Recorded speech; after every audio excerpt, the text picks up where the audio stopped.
Assalamualaikum warahmatullahi wabarakatuh. Kami dari kelompok 7, kelas 106, ingin menampilkan video pembelajaran sejarah dengan tema kerajaan Ternate dan Tidore. Sebelumnya, ada pepatah mengatakan tak kenal maka tak sayang. Mari kita kenalan biar makin sayang.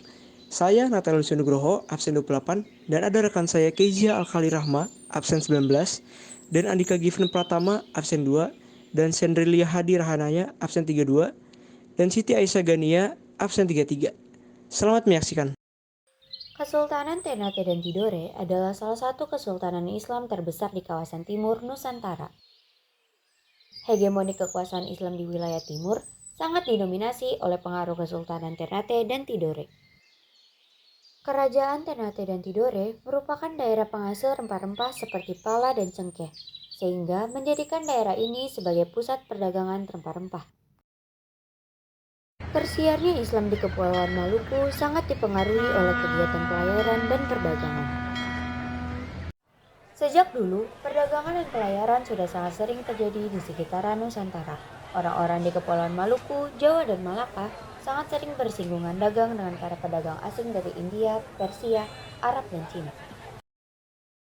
Karena adanya persaingan dagang, maka terbentuklah dua persekutuan, yaitu Uli Lima yang dipimpin oleh Ternate dan Uli Siwa yang dipimpin oleh Tidore. Kerajaan Ternate merupakan kerajaan bercorak Islam yang berasal dari Maluku yang masih berdiri hingga sampai saat ini. Di mana pada video pembelajaran kali ini kami akan membahas bagaimana hanya dari 4 orang dapat mendirikan sebuah kerajaan. Kerajaan Ternate awalnya berasal dari 4 kampung yang masing-masing dikepalai oleh kepala marga yang disebut Momole. Mereka berempat mengadakan musyawarah dan menunjuk Momole Chiko sebagai raja kerajaan Gapi dengan gelar Bab Masyhur Malamo. Kerajaan Gapi berpusat di kampung Ternate, sehingga seiring perkembangan waktu, orang-orang lebih suka menyebutnya Kerajaan Ternate. Awalnya, Kerajaan Ternate masih menganut kepercayaan animisme. Keluarga Kerajaan Ternate baru resmi memeluk ajaran Islam pada masa pemerintahan Raja Marhum. Putra Raja Marhum yaitu Zainal Abidin mulai memberlakukan hukum-hukum Islam di Kerajaan Ternate. Untuk memperdalam pengetahuan terhadap Islam, ia meminta bantuan ulama asal Jawa bernama Datuk Maula Husein. Zainal pergi belajar mengenai Islam sampai ke pesantren Giri yang ada di Jawa Timur. Ia diberi julukan Raja Bulawa yang berarti Raja Cengki karena membawa cengki sebagai persembahan. Sebagai imbal jasa, Zainal membawa beberapa ulama dari pesantren Giri kembali ke Ternate. Nah gimana nih? Kalian udah paham kan tentang latar belakang berdirinya kerajaan Ternate? Kalau udah, langsung aja kita move on ke kerajaan Tidore. Nggak kalah seru dari kerajaan Ternate, kerajaan Tidore melawan bangsa Belanda, bahkan sampai disegani oleh bangsa-bangsa Eropa. Kerajaan Tidore didirikan oleh Raja Syahjati atau Muhammad Yakil. Ia merupakan saudara dari Masyhur Malamo, yaitu raja pertama kerajaan Ternate. Pada 1495, kerajaan ini berpusat di Gamtina dengan Sultan Ciriliati atau Sultan Jamaluddin sebagai rajanya. Sultan Ciriliati masuk Islam berkat dakwah seorang ulama dari Arab. Sepeninggalan Sultan Ciriliati ini, singgasana diwariskan ke Sultan Al-Mansur yang kemudian memindahkan ibu kota kerajaan ke Tidore Utara lebih dekat dengan kerajaan Ternate. Sistem pemerintahan kerajaan Ternate Tidore.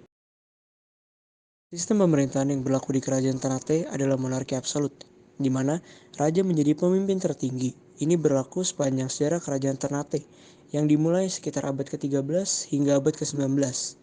Di samping ini ada foto dari Sultan Babuloh.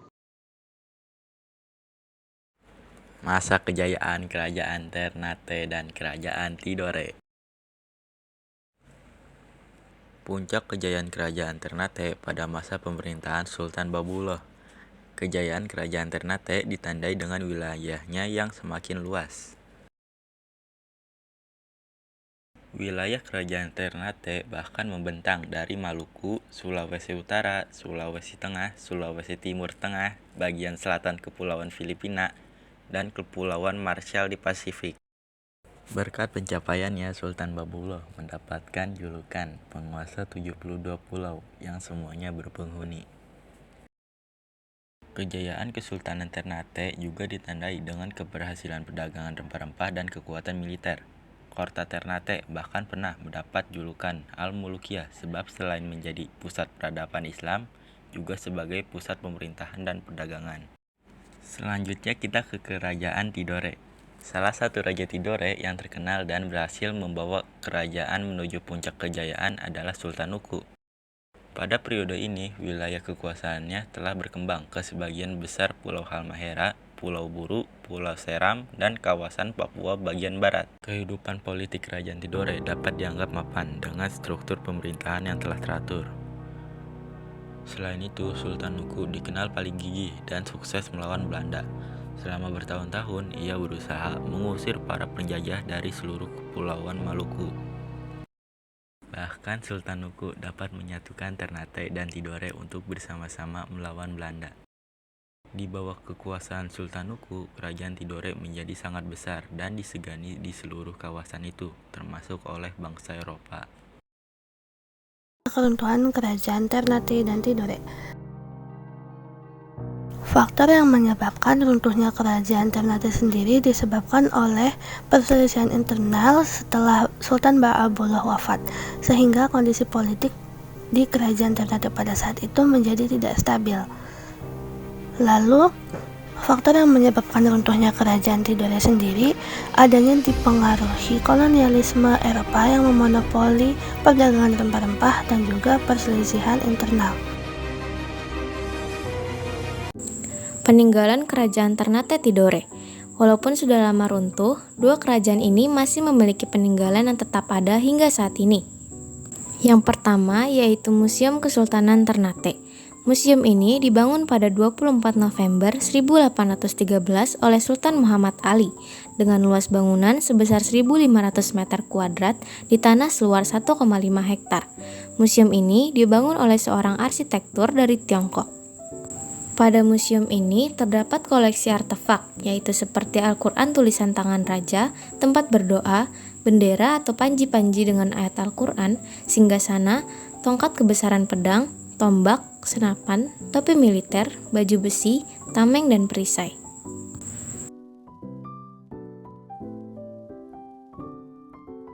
Yang kedua yaitu Istana Kesultanan Ternate. Bangunan ini bergaya abad 16, berlantai 2 menghadap ke arah laut dikelilingi perbentengan. Di halaman samping kanan depan terdapat pintu gerbang yang disebut Ngara Upas. Memasuki istana dari depan melalui 2 buah tangga yang masing-masing beranak tangga 27 buah. Sesudah melewati tangga-tangga tersebut, ditemui beranda terbuka yang disebut balkon. Selanjutnya, ke ruang tamu melalui sebuah pintu yang disebut Hajral.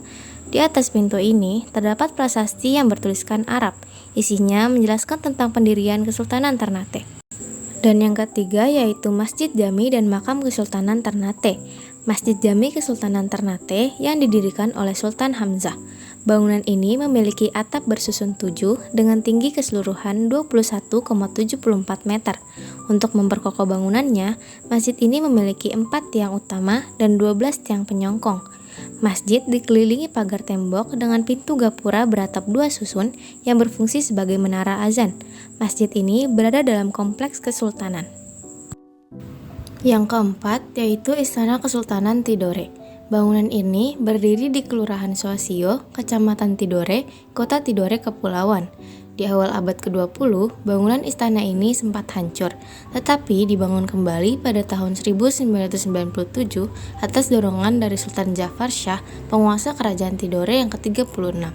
Sama seperti Kesultanan Ternate, Kadato Kie bisa dikunjungi oleh umum. Di bagian dalam bangunan terdapat interior yang menggambarkan kejayaan kerajaan ini pada masanya. Selain itu, ada juga singgasana Sang Sultan yang memang dipajang di Kadato Kie. Dan yang kelima yaitu Benteng Tore dan Tahula. Benteng Tore bukan hanya sekedar peninggalan sejarah Kerajaan Tidore, tetapi juga menjadi saksi bisu kedatangan bangsa Portugis dalam menjajah Tidore. Kala itu, benteng ini dibangun pada tahun 1578 yang juga memperoleh izin dari Sultan Gapi Baguna. Nama benteng ini diambil dari kapten Portugis saat itu, yakni De la Torre. Tidak jauh dari Benteng Tore, ada Benteng Tahula yang dibangun oleh bangsa Spanyol pada tahun 1610. Benteng Tahula dibangun di atas batu karang yang merupakan titik tertinggi di Tidore. Fungsi benteng ini untuk mengamati wilayah perairan dan dataran Tidore. Terima kasih telah menonton video kami. Semoga dapat menambah wawasan kalian mengenai Kerajaan Ternate dan Tidore. Dan jangan lupa untuk like, komen, screencap, dan share ke grup keluarga kalian. Terima kasih. Sampai jumpa.